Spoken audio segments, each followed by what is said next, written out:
Okay. Hello, everybody. Welcome to this month's edition of the Ubuntu desktop team Indaba. I'm really excited for this one. I'm your host, Heather. I have Philip here to help, from the community side, also at Canonical. And then we have Karl and Adam from System 76. Those of you that don't know, System 76 is a great hardware company, and they make beautiful software based out of Denver, just like about an hour away from me. So I've been to the facility several times, and I love seeing it grow every time. So we're here to talk about all things System 76. So Ubuntu Pop! OS is this beautiful distro that they make that's based on Ubuntu.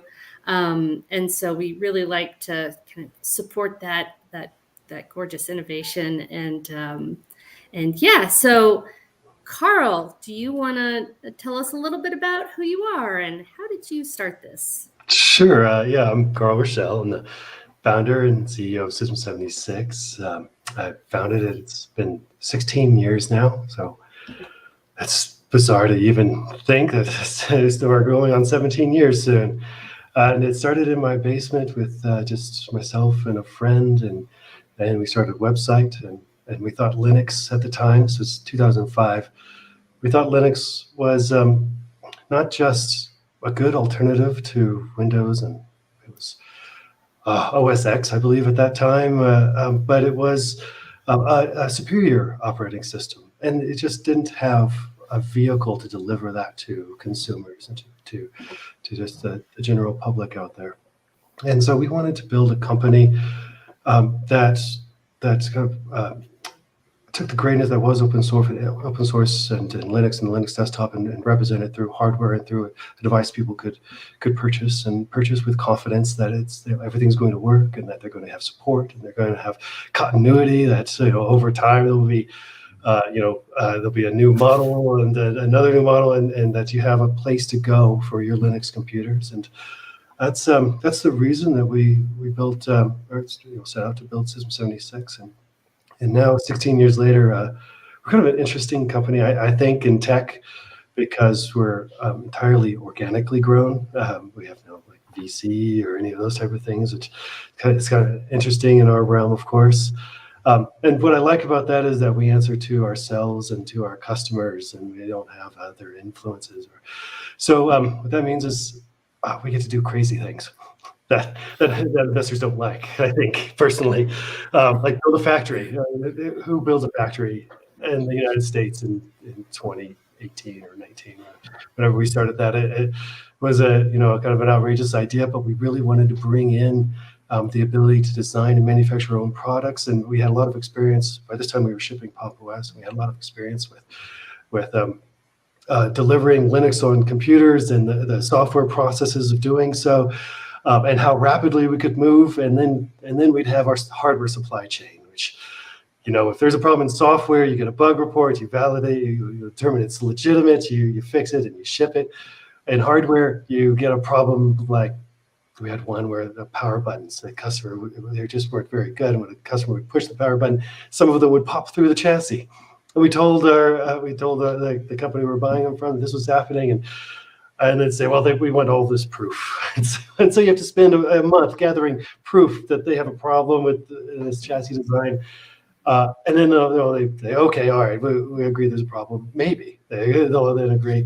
And then it's another month for them to get it, or 2 months to get it rolled in and then ship it over. Long story short, the cycle times were so long that we couldn't respond to our customers in the way that we wanted to.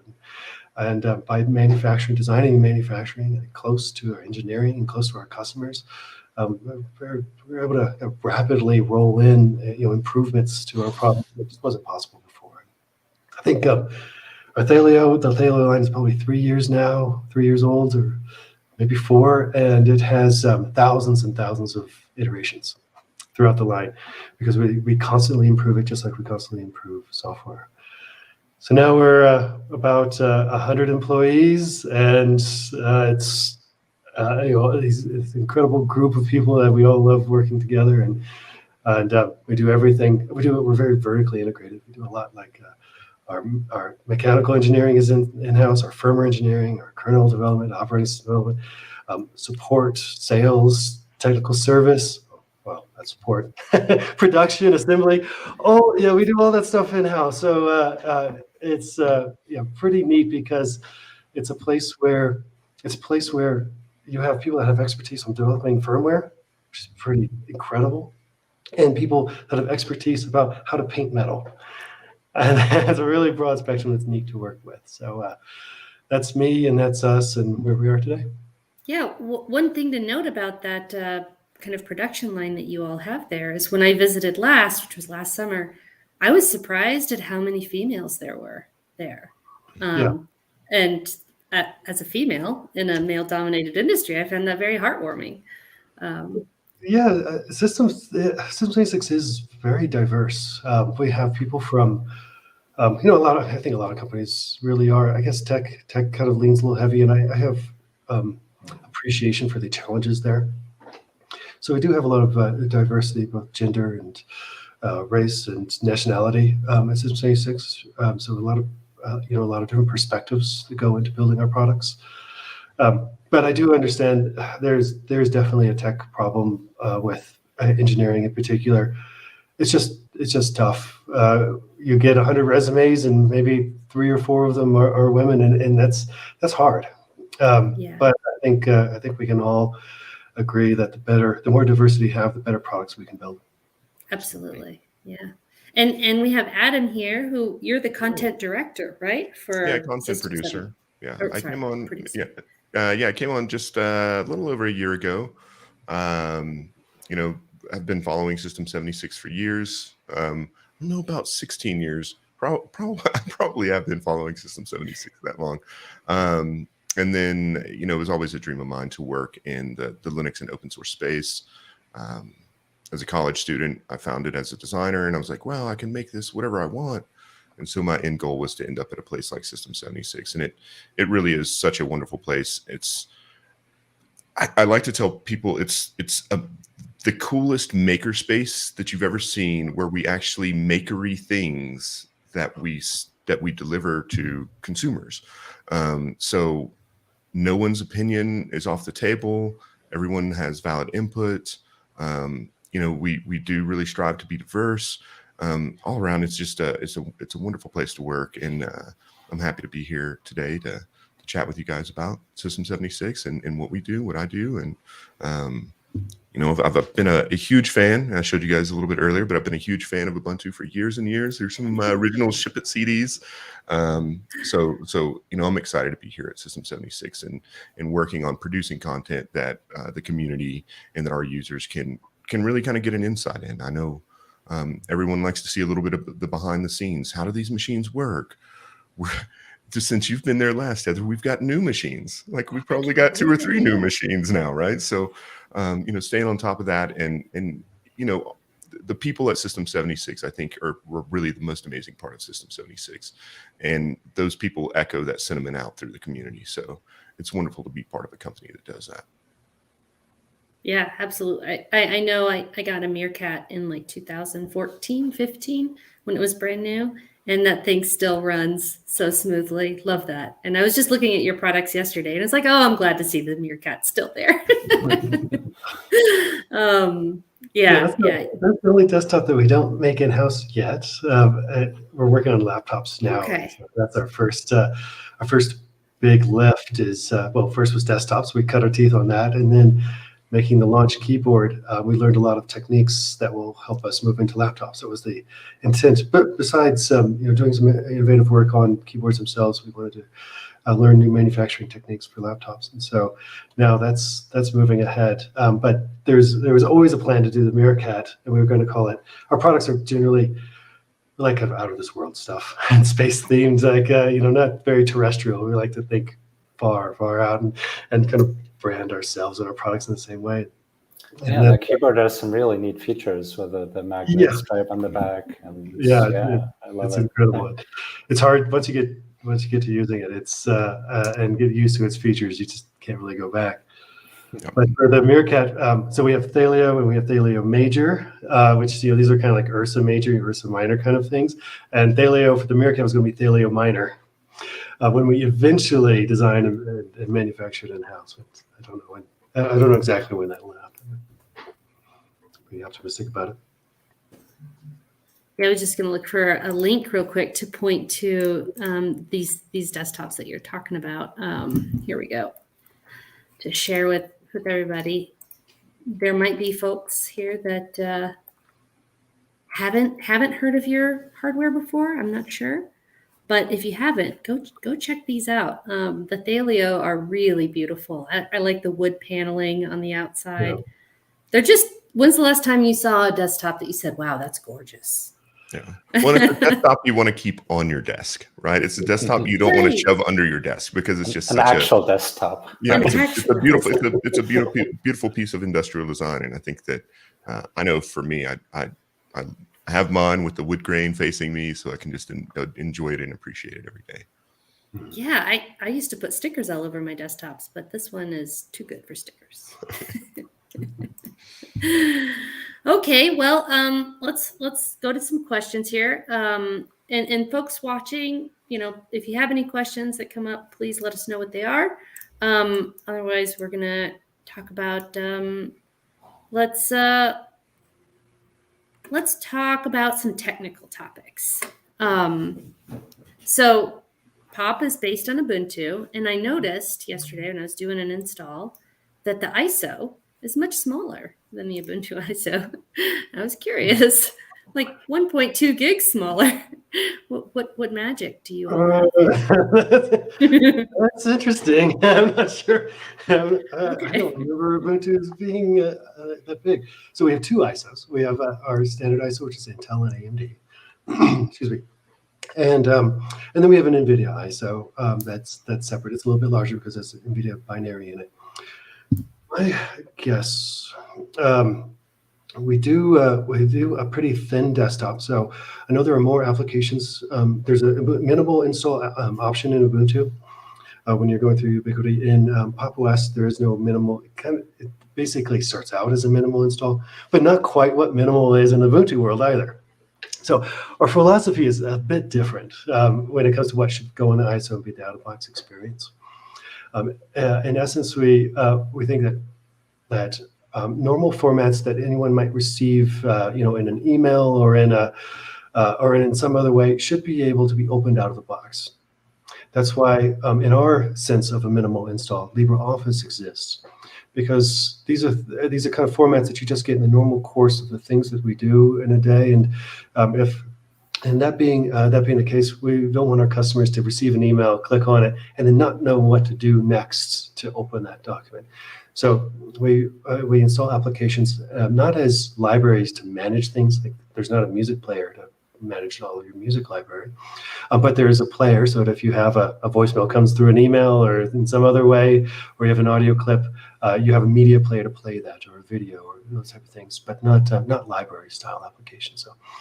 So I think perhaps part of that is our philosophy and approach towards what a default install should include. I believe that we slimmed down language packs, and that might be, I recall it being a big part of the ISO, but I think we were able to find a balance between ensuring that people throughout the world could install them, but without having full coverage, perhaps out of the box. I hope I'm not butchering this entirely, because these were decisions that we made in 2017. So it's been a while, but I recall that being a big part of our ability to slim the ISO a bit. Yeah, I know it's kind of a silly little thing to ask about, but I certainly noticed it, and I'm sure others will too when they go and download your ISO. So yeah. I know that some work has been done too to scale back some of the bitmap images to SVGs. Oh, yes. So that's going to reduce size on disk as well. Sure. So there's a ton of little tweaks that have definitely all kind of culminated into bringing that ISO size down a little bit. Nice. Yeah. Well, I appreciate that 2.6 gig size instead of 3.4. Sorry, not 1.2 gig difference. It was 0.8. They were supposed to fit on a CD before, which is what, 750 megs, I think. Yeah. Yeah. So on the CD topic, Adam, you have all of these old Ubuntu CDs. Mm-hmm. Is there an old System 76 CD somewhere? I probably have. What was it? 1404 is when we first started shipping Ubuntu, right? at System 76? Oh no, 510. Was it 510? And then I do have Pop actually burned onto a disk somewhere. The first version of Pop burned onto a disk somewhere. You know, when we first started, the way that we would do it was with 510, and we didn't have like imaging or all the commercial things that we do today, deliver products that we were manually installing and doing engineering. So we'd take an image of the disk, and we would send a CD with the image of the disk that we like our golden disk for that individual product with each one, so that you could restore the product. And over time, as we got better and better at engineering, we decided that the only right way to do this was that the installation media of the operating system should be the method to restore the product. And so we got things to the point where the Ubuntu ISO or the Pop ISO was the correct way to install the operating system, rather than something special from us. Right. Yeah. There's still a little bit of like, nostalgia attached to those CDs. Indeed, yeah.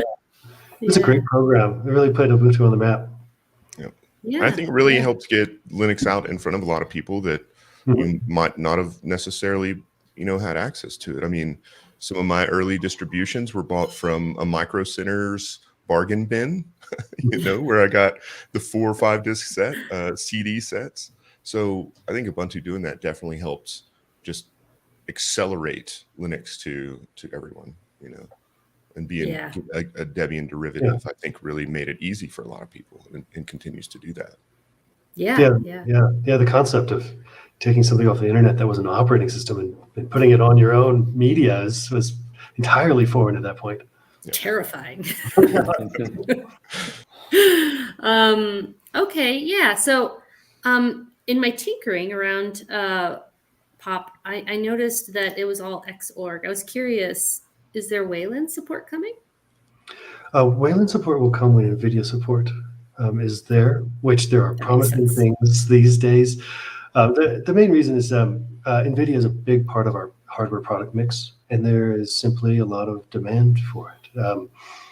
We sell AMD GPUs and we sell NVIDIA GPUs, and the numbers are just easily clear. That's what folks want. And so we put our engineering and QA focus ensuring that the product is consistent across our line, meaning using Xorg, helps with that. But then the current movement with NVIDIA getting more and more into the kernel, more drivers into the kernel, means that Wayland supports. I hope. I've been saying it for years though, but I really hope. I really hope next year is the year, and I think we're all optimistic. We've seen lots of great movement from NVIDIA, so we're optimistic that we'll be able to move to Wayland next year. Yeah, I think a lot of us are optimistic about some of the things that NVIDIA is promising, and like crossing our fingers. And we're even building a compositor. It's called Cosmic Comp. So it's a Wayland compositor. So we're banking on Wayland being ready next year. That's great. Yeah. Speaking of some of the other things can you talk a little bit about more on the System 76 scheduler? Like, what is that and how does that work? Oh, yeah. It's more of the engineering technical side, but it's essentially taking the window that has focus and directing CPU cycles to that window so that it has better performance. So background processes are a lower priority, ostensibly because they're not in front of the user and don't need to be a higher priority. And so by fine-tuning the CPU scheduling, we can deliver better performance for our customers. Yeah, that's really cool. I know that you all do a lot of tailoring the OS to optimize things for the hardware. So that makes sense that you would make that kind of move. I just saw that. I was kind of curious. Can imagine it also helps with battery life and other factors, right? Absolutely. It does indeed, yeah. Is there like a quantifiable performance difference there? I believe Phronix has done some articles on the scheduler and the performance difference, but I don't know the stats myself. Okay, yeah, no, that's fine. It was just out of curiosity. So why isn't everyone using that scheduler now?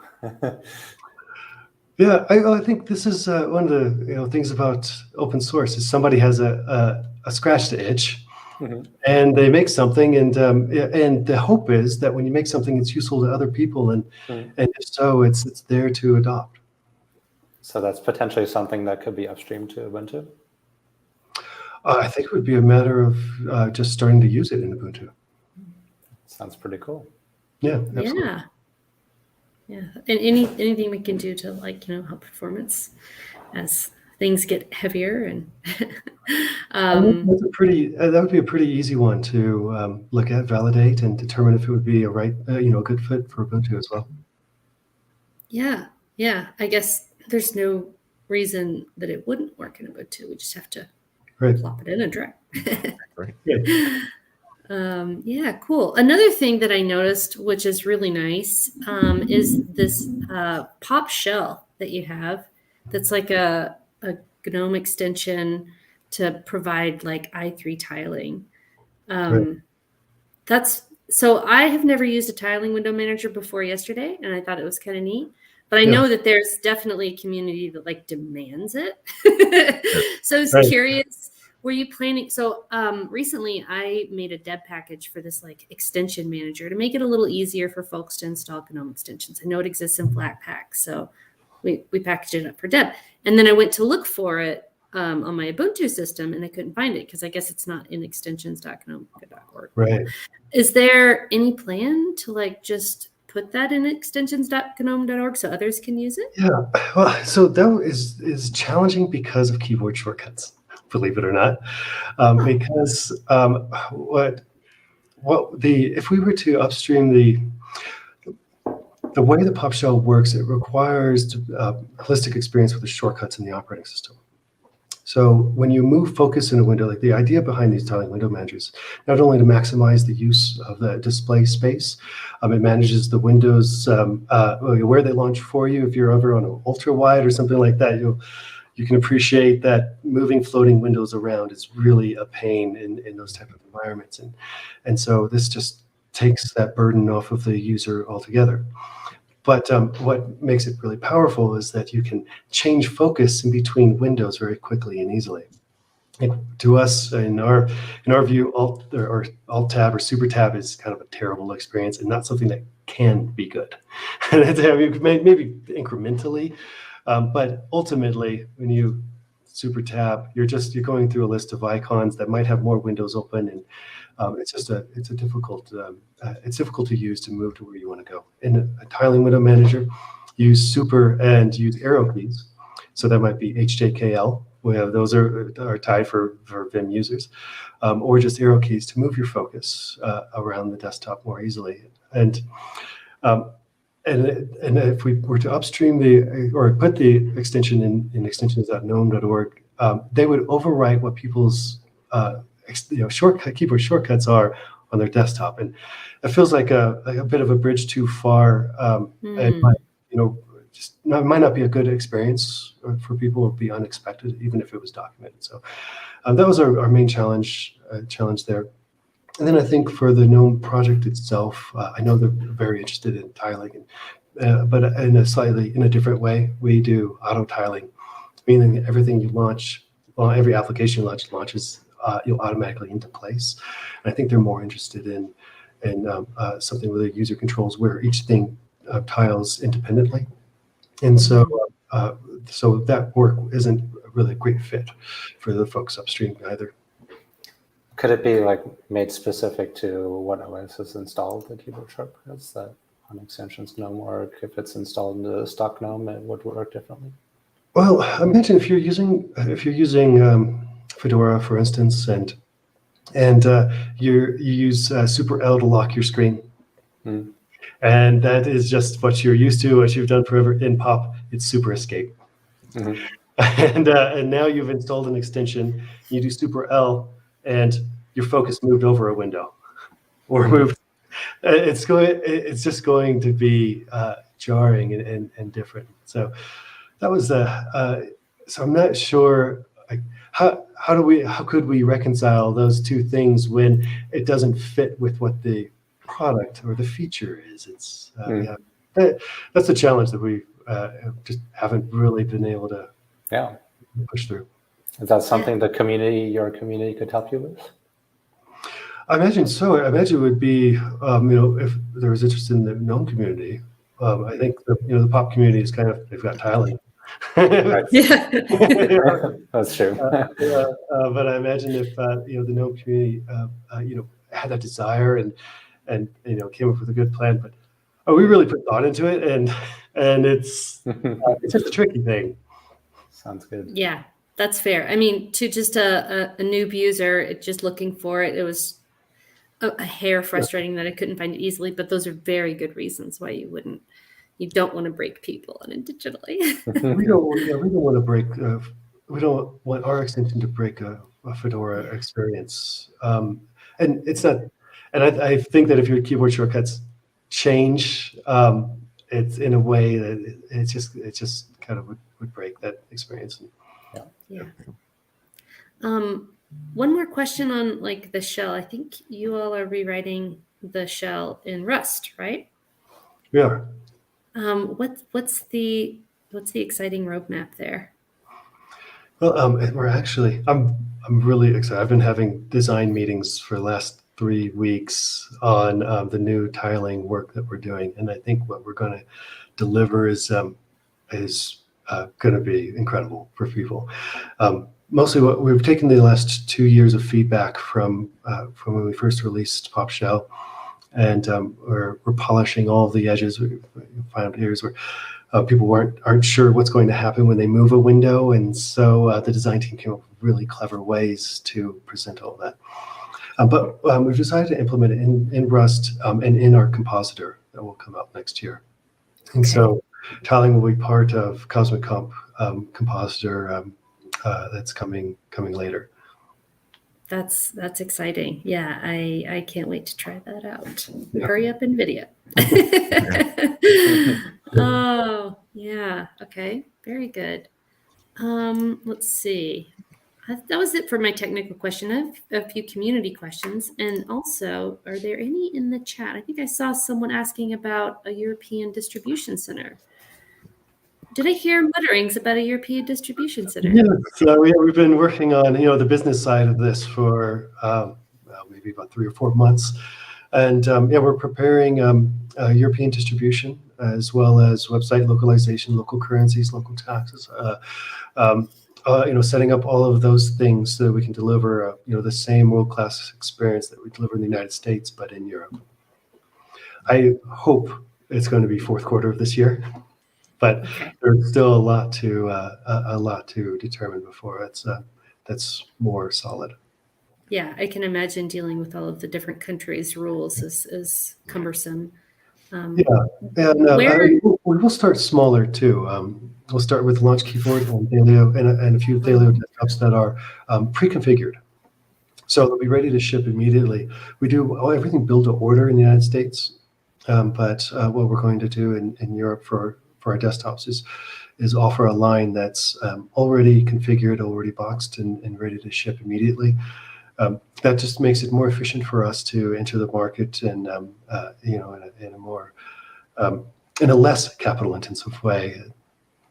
Yeah. Where's the distribution center going to be based? Well, we're looking for. We're actually working with partners for distribution. So there are a lot of companies. There's Ingram Micro and Synex and a lot of these are tech distributors that basically hold on to your products and when an order comes in, they put a label on it and ship it out. And so they have distribution in the United Kingdom, and they have distribution in a few different places in Europe. And so we're still determining exactly what would be the best location. But what we're working to do is make this something that would be 2 to 3 days ground transit, no matter where you are in Europe. That's so nice. Yeah, we're pretty excited about it. Yeah, that's cool. It's exciting to see that it might be more accessible to everyone. Right. So Adam, I have some questions for you. I know you're the content creator, so you interface with the community kind of a lot. Yep.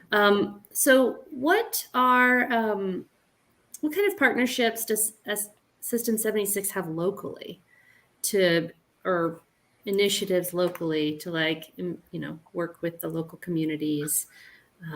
So You we have do. events. Yeah. Yeah, we do have a Rocky Mountain lug that's led by System 76. We usually meet once every 2 weeks, and that kind of pops around. We don't have a home yet per se. That kind of pops around to different areas. Plus, in Denver, there's people that live kind of all over, right? So we'll kind of negotiate to be in this person's area, this 2 weeks, and then maybe over here in another area, which has given us an opportunity for different types of people to come in that may not want to drive all the way across town.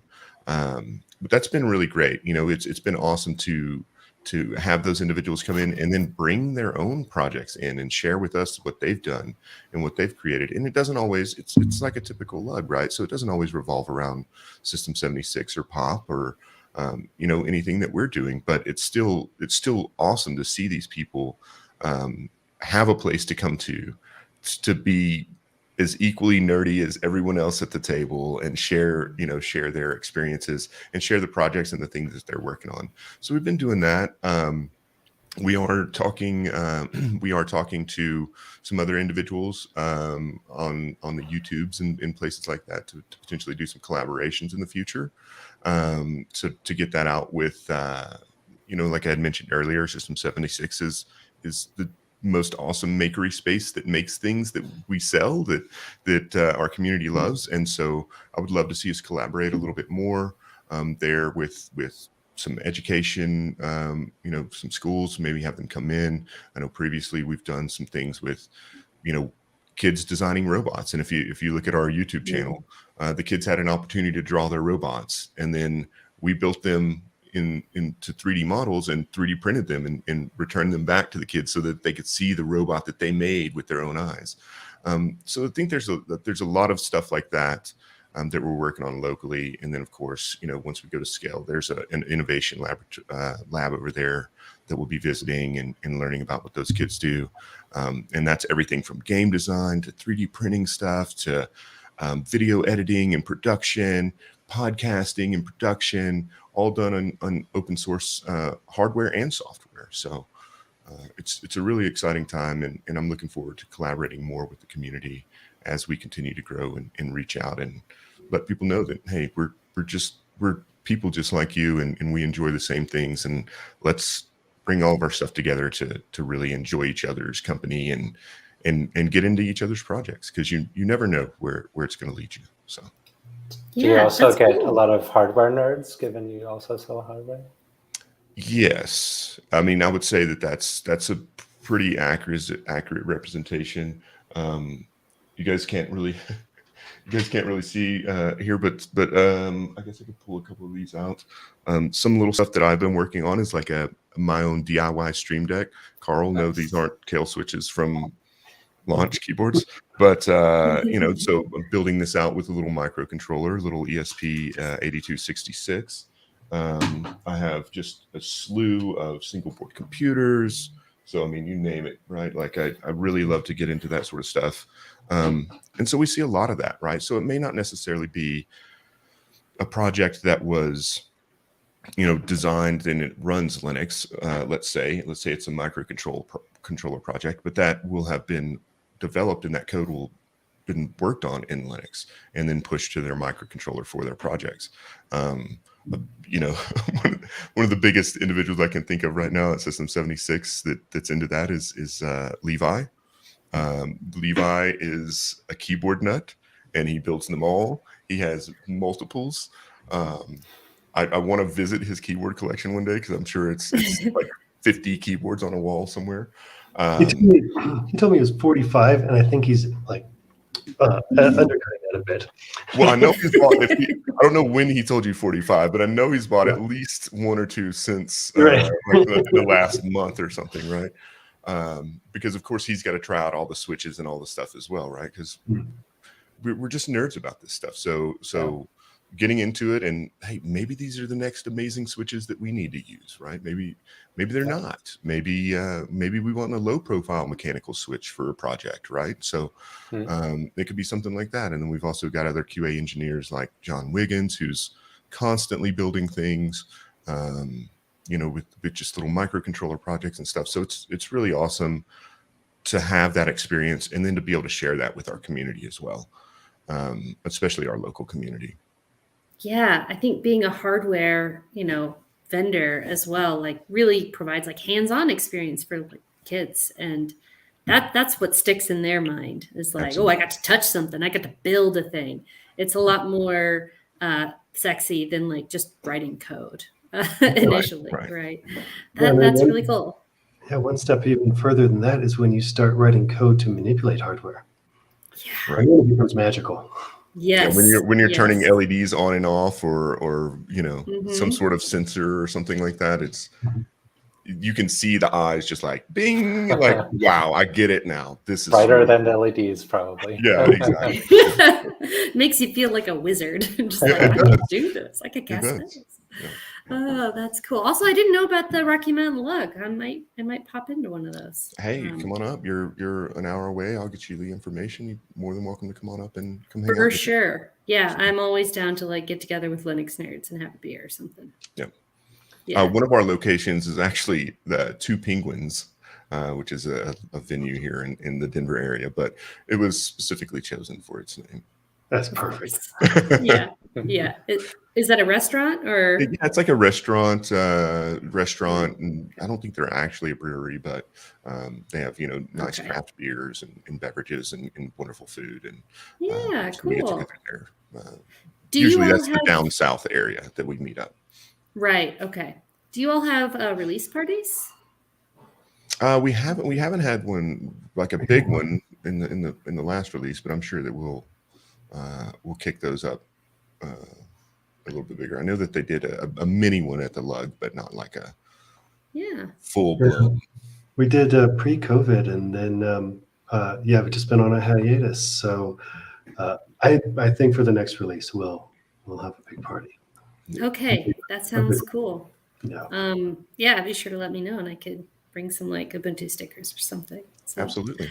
For those people that are not local, are there any conferences coming up that people might be able to see? We'll be at Scale this year. We were at Self a couple of weeks ago. Aaron and Nathaniel from our support team were there doing a talk. We will have a booth at Scale this year, and we'll also be hosting game night and doing some work at the Innovation Lab there in California as well. So I don't know what our booth number is yet, but you guys are more than welcome to stop by and just hang out and visit with us. And we really would love to hear your stories. And maybe it's not your story on how you use Pop. Maybe it's your story on something else. But we would love for you to come and reach out to us and tell us your story as well. Yeah. Everybody at System 76 is very nice and personable, and you should not be scared of them. Go say hi. Absolutely not.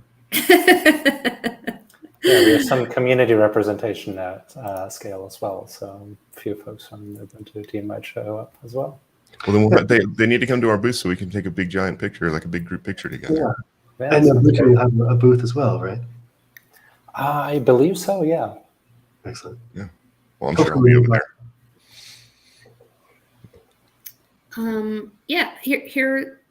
Oh man, you beat me to it. That's perfect. So how are they? How are the desktops versioned? There's a kind of an interesting story here that people might not know, but we offer Intel and AMD systems.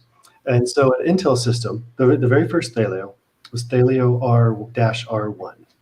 And the first Intel version was Thelio-B1.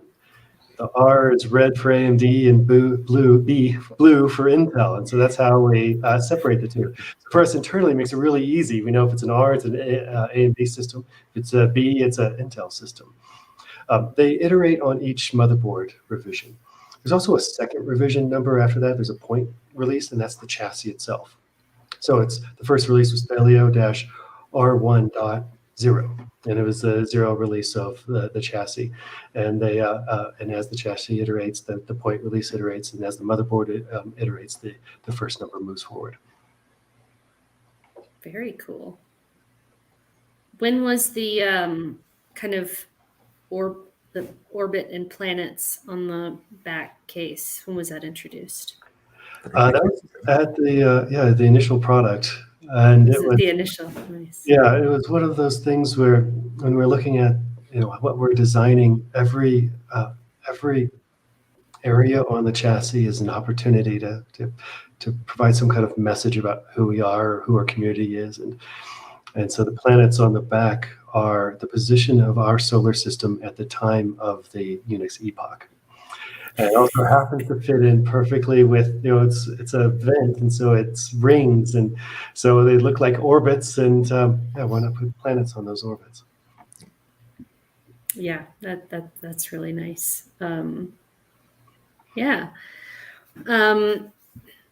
What kind of initiatives that maybe are new that the community might not have heard about that you would like to alert people? Hey, we've got this cool thing going on. Are there any? We have a lot of research and development going on right now. We're in the early stages of a lot of different things that aren't quite ready. It's it's like when you don't have certain foundation questions answered, it's that things aren't quite ready to introduce more broadly. But we're working on a desktop environment called Cosmic. And so its technical foundation is being put into place now. We have an open project on GitHub that anyone can look at, and we have initially an internal release, which means it's so bad that no one should use it except the developers building on it. That's the first milestone. So they're building on what they're making, and then the next release after that will be our alpha release sometime in October. But if anyone's curious, you can kind of see the things that we're working on, and I think it's /pop-os actually. It's the Pop has its own GitHub repository to kind of separate the two. But there's that project ongoing. We're also working on experimenting with an immutable pop. There we go.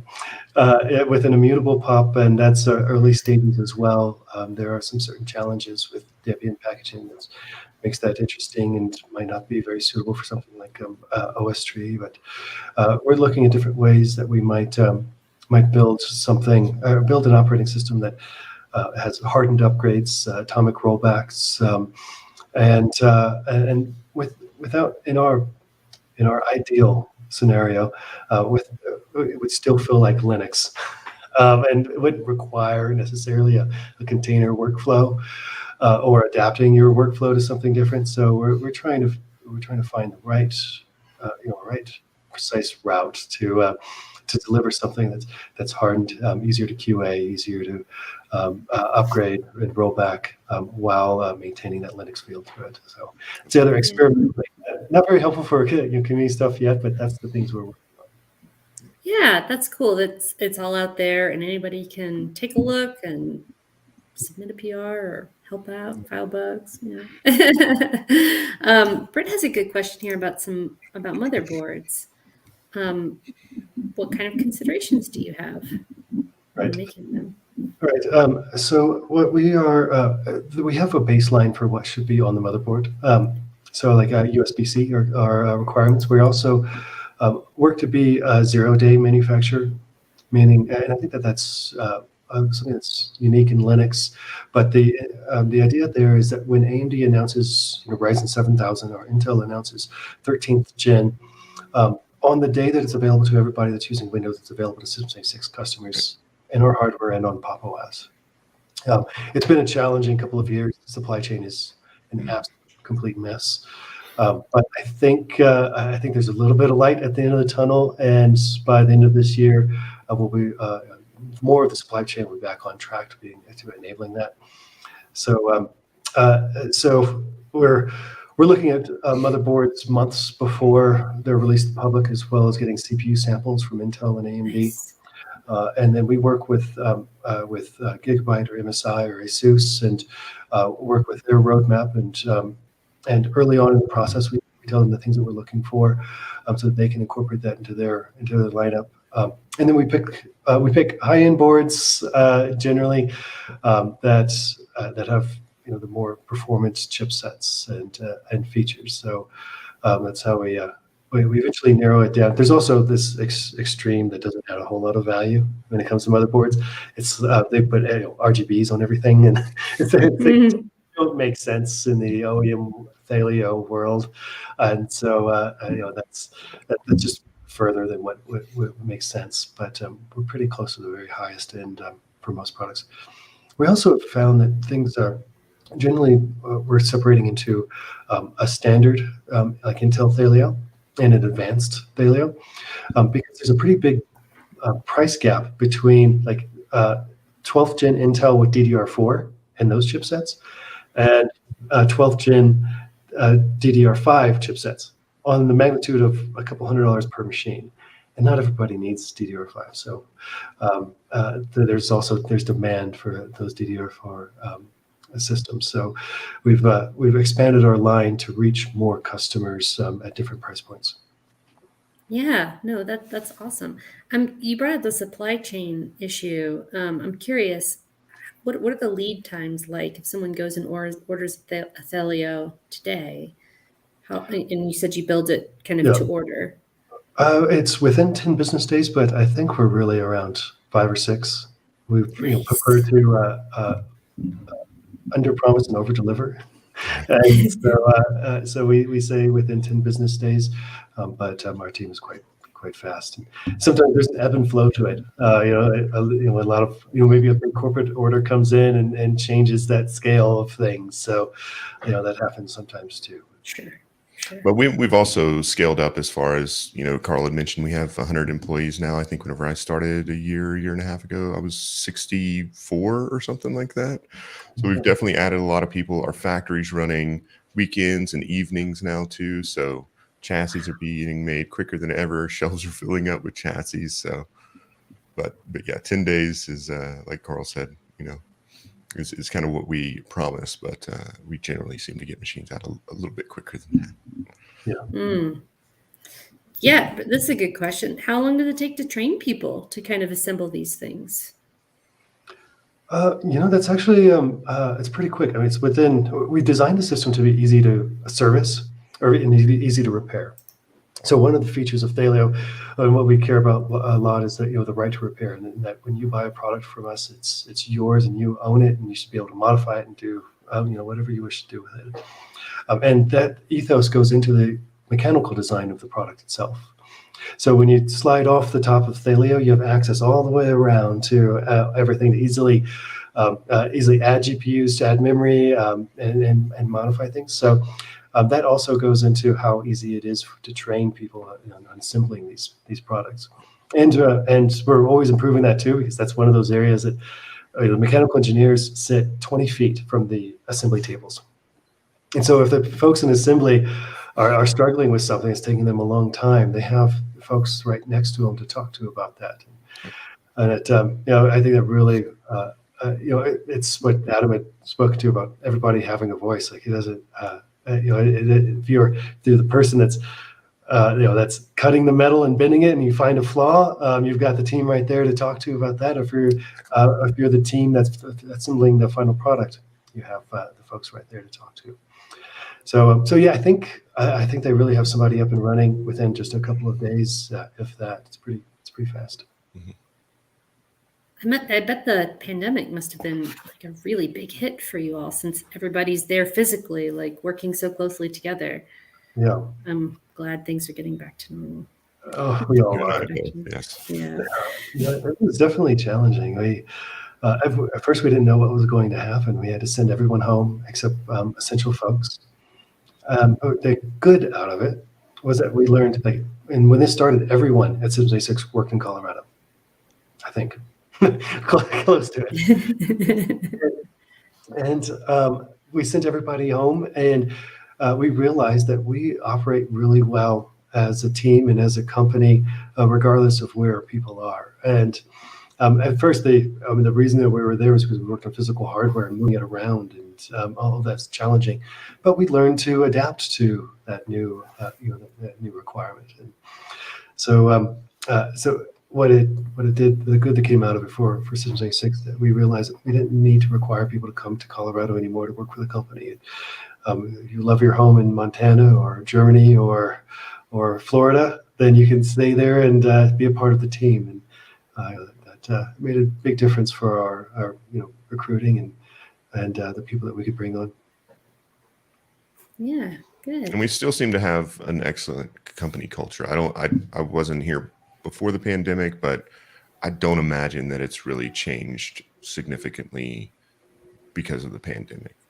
Everyone is still they're amazing people. So whether they're physically there in the space together or they're halfway across the globe from one another, they're really amazing people. And recently having the ability to bring some of those people in from the different areas and meet and discuss in real life, here in person, share dinners and share meals has been really amazing too. So I'm glad that the pandemic feels like it's winding down a little bit, and I'm looking forward to meeting more of my colleagues in the future as well. Yeah, it's good to have that face-to-face time once in a while at least. Absolutely. Mm-hmm. Yeah. We have some questions we have a couple of questions. There's one interesting about Rust. Where did it go? The question was, how have you found, here it is. How has your experience been with packaging Rust? Oh, I know that this is something that's, if you're not used to packaging in Rust, it's, the first few times it's quite a bit different. But for us, we've been a Rust house essentially since 2017. Every new project that we've ever done, that we've done since 2018, I believe, has all been in Rust. So to us, it's really just old hat, and we have a CI that's it's pretty incredible. I know Ubuntu has the same type of system, but once a PR is submitted into GitHub or into a project, it has a sign off from QA and a sign off from engineering. Sometimes if it has any UI or UX, it has a sign off from the UX team.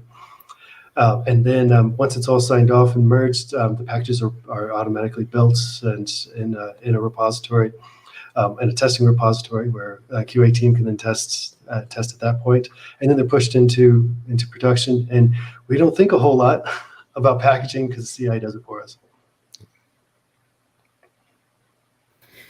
Okay, I know that. Yeah, there's been some difficulties packaging it in in-depth packages for those that haven't been familiar. So that was pretty relevant. Yeah, I'm no expert at it. But if you reach out to us, we have Pop Chat. It's chat.pop-os.org, and our engineers are in there. And if you have questions about packaging Rust projects for Debian, there are specific channels to help folks with that type of thing, and we'd be happy to. Yeah, great. It's nice to know there's a place people can connect right with you all. That's lovely. I'll throw a link there in the chat as well for that. I messed it up. Mattermost. Yeah, there's a tag in there. Yeah, very cool. So it's a matrix. It's a Mattermost server. Oh, Mattermost. Okay, very, very good. Different M. Oh, that's great. Well, and we have just a handful of minutes left. Is there anything that you guys want to plug? Any upcoming things? I know you said Scale, that's coming up at the end of July. Folks that are in California should go check you out. Any other things that you all would like to plug?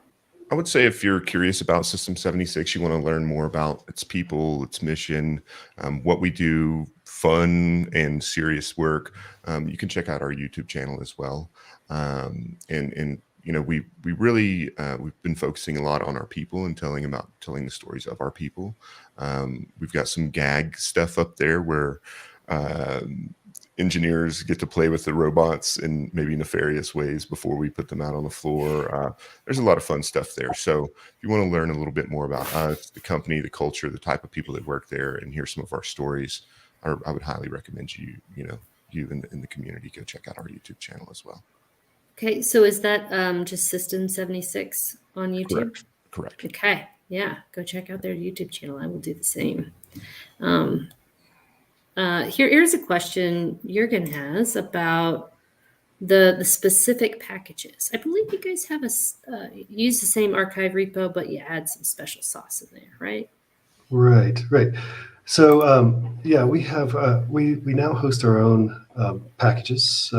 We were on Launchpad for quite some time, but as Pop! OS grew, we didn't want to be a burden on Launchpad any longer, and so we're using actually AWS and CloudFront to deliver packages now. Where do we serve them from? Yeah, AWS and CloudFront. Okay, very cool. Well, we're about out of time. Thank you so much, both of you, for joining us. Thanks, Philip, and thanks everybody that viewed and participated. Open source is a very welcoming environment, and no matter which community you join, you can be part of multiple communities. It's all a free-flowing. We're all on the same side of open source, and I feel very lucky to live near such an open source minded company, and making the in-house hardware is also pretty cool, and beautiful keyboards as well. There are lots of us nerds that have lots of different mechanical keyboards. I have 2. I've been thinking about a 3rd one, System 76, but maybe the next one. Yeah, I know some people. If you're looking for a keyboard, I know some people. Yeah. Okay, cool. Well, thank you all, everyone. We'll see you next month. The end of July is last Friday of July. So July 29th. I haven't lined up the topic yet, so it'll be a surprise.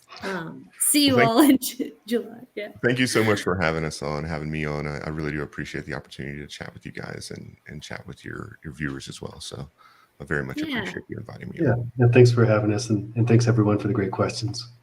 Absolutely. Yeah, okay. All right, well, we'll say bye for now. Bye. Bye, everyone. Goodbye.